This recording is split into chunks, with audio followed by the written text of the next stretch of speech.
Hello and welcome, I'm Joshua Barnes and you're watching NewsX World. We come to you today as the G7 summit kicks off and US President Donald Trump has began his visit with a meeting with Canadian Prime Minister Mark Carney. Carney welcomed the president, saying that the G7 is nothing without US leadership, and thanked Trump for his personal leadership. The two leaders also began discussions on trade. Trump said a US-Canada trade deal is achievable, but added that he has a tariff concept and that he is a tariff person, while Carney has a more complex idea. The comment comes amid broader trade frictions hanging over this year's summit. On the other hand, Trump reportedly declined to specify conditions under which the US would intervene on the Israel and Iran conflict. Instead, he called on Iran to talk immediately about its nuclear program, declaring Iran is not winning this war.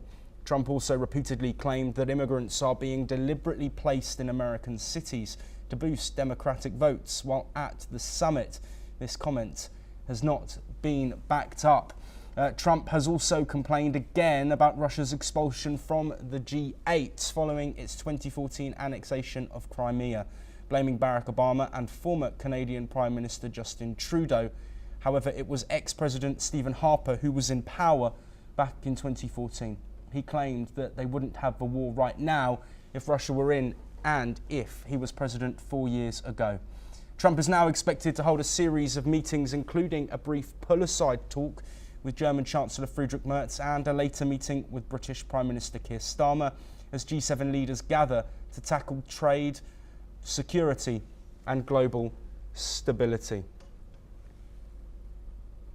Well, of course, this comes in the wake of Middle Eastern tensions, but trade is something that is set to be discussed heavily. Tensions between the United States and Canada have flared after Trump's tariffs, not just Liberation Day tariffs, but specific tariffs on things like lumber, aluminium and steel, as well as tariffs that were announced before he took office for a second time relating to the flow of fentanyl into the United States. This relationship is one that Mark Carney set his election campaign on. His stance on Trump and the US after those tensions and comments relating to Canada being the 51st state of America seems to have subsided, with a warmer relationship between the two present at an earlier meeting in the Oval Office. Now the two speaking to media before taking their conversation to a more private setting. Those discussions, we believe, still underway, but we will of course bring you updates as we get them. The geopolitical situation is also a tense one. Ongoing conflicts in Eastern Europe, the Middle East, with Israel and Hamas, and also Israel and Iran. We are now joined by our executive editor of NewsX World, Megha Sharma, who is joining us from Banff, Alberta. Megha, we heard from Trump and Carney as they spoke to media before taking their conversation to a more private setting. What can you bring us about those comments that were made by both leaders in front of the media? Now, of course, very interesting commentary coming in from the US President Donald Trump. Was it expected? Perhaps so. It's also noteworthy that the US President has said that he will not be signing a joint communique on the Israel-Iran conflict. He has been saying that there needs to be dialogue and de-escalation from both sides. He has time and again pushed for a ceasefire to happen, a deal to be cracked between Iran and Israel. And while the G7 nations, the 6 of the G7 nations have spoken at length about how the Israel-Iran conflict is going to be the focal point amongst the other issues that are going to be discussed at the G7.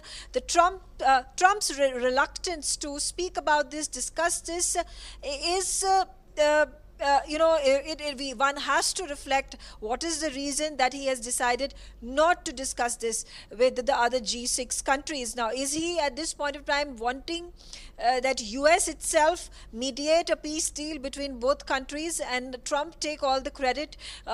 And it could be so, because he has been doing so, whether it is the Ukraine-Russia conflict, whether he was meddling with the Pakistan-India military crisis that happened just a few weeks ago, whether it is about the Gaza-Israel crisis, where a ceasefire attempts being made by several countries, including United States, to bring about a ceasefire. And now another conflict that has risen, a third one, which Trump is finding difficult to douse fires. And so yeah, I mean, and on top of it, if we take a look at the G7 nations who have stood united in their stance against the nuclear program that has been pursued by Iran, it goes on to show the support, the solidarity they show with Israel. But once again, it looks like Trump is seeking to gain all the credit, and his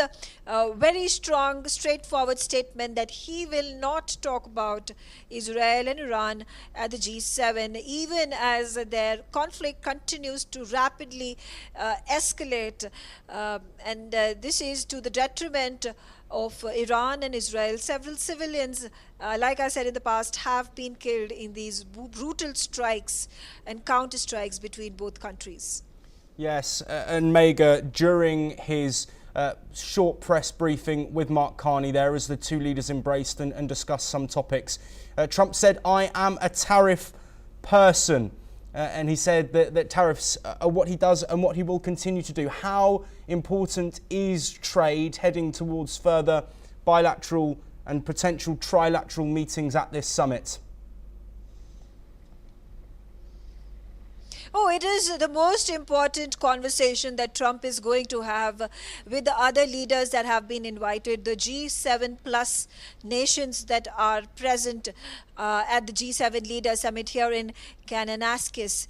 And why is it so? Because it's not a one-sided desire from the United States to speak to the other nations. The other nations, including South Korea, Canada, European Union, European Commission, we see Mexico, and Brazil, they all are gathering together in a bid to push for a negotiation, a trade deal that is going to be mutually beneficial, more so for these, countries that have had to bear the brunt of increased tariffs from the U.S. administration. And although there has been a pause that the Trump administration has announced that is going to end by July, and the Trump administration, Trump has time and again said that he is hopeful that all these deals with as many as 150 countries is going to be completed before this timeline ends. And again, like I said, there's Japan, United Kingdom, Canada, European Union, India, Mexico, Brazil.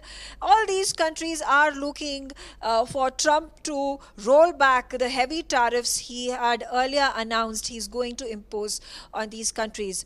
On the sidelines, we also got information that the European Union trade chief has met the US trade representative Jamieson Greer. So again, trade talks happening between European Union and America. A statement that came from the EU President Ursula von der Leyen yesterday. She held a press conference ahead of the G7 summit, and she said that European Union outrightly rejects the illegal and unwarranted trade tariffs that have been imposed by the US administration under Trump. So these are developments taking place. Trade and tariffs are going to be the focal point. Absolutely right on that. Trump has emphasized this time and again, and during this bilateral, when he was speaking with the press, it makes it all the more clear and obvious how the talks are going to move forward, especially